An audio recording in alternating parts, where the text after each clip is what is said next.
Hello and happy 4th of July. Today, I hope you are having a blessed, wonderful celebration for our uh, Independence Day. I know we are. We're going to enjoy worship today. We have some family coming in from Miami. So we're going to have a wonderful, blessed day just celebrating independence. And can't wait for all the festivities to take place.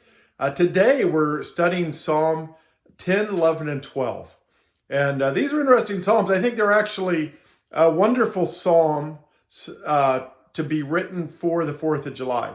And they're in two different groups. Psalm number 10 is actually a continuation of Psalm 9.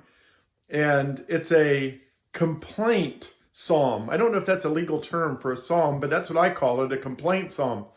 Because the psalmist is just complaining to God with all that's going on around them. And they're just crying out, "Where are you, God? Why is the world like this? Why is everything going wrong?" And I love that psalm because I think, to me, it does several things. First off, it reminds me that I can complain to God.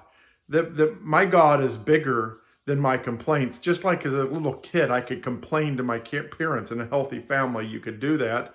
And the Christian family is of the healthiest families. So in our family, we can complain to God, and God will take that.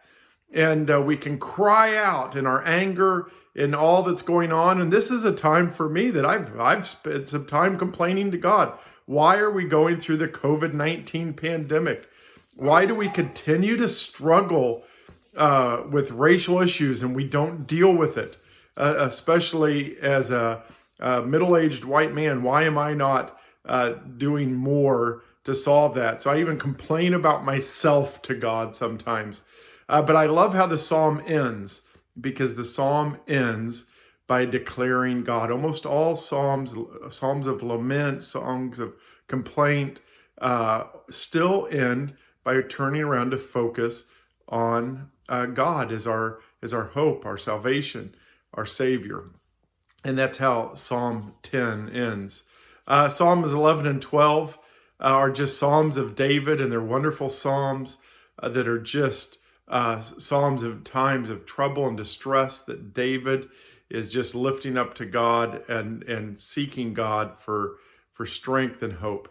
So on this 4th of July, the thing that I take from all three of these Psalms, I'm not focusing today on any one particular verse, but the thing that I take is that we can go to God.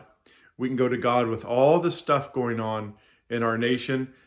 We can go to God with our worries. I know we have several people in our church that have children that are in law enforcement, and it's a hard time to have a child in law enforcement. One of my best friends is in law enforcement, I would not want to be in law enforcement today. And I have friends that are fighting for civil rights. I have friends that are just struggling with the pain of being isolated, and yet they have health factors that keep them isolated wisely. And so today we can go to God, and on this 4th of July, we could celebrate an Independence Day. We could celebrate those things, and we can still lay out our heart before God and trust God that God has a path for us, that God is going to come and heal us. And that's my prayer for today, to plead out to God for healing for the nations, and healing right here in my home, in my community. And I pray that God will be here in all of our celebrations today. So have a blessed day, have a safe day, and I hope you continue to enjoy this study of the Psalms. God bless.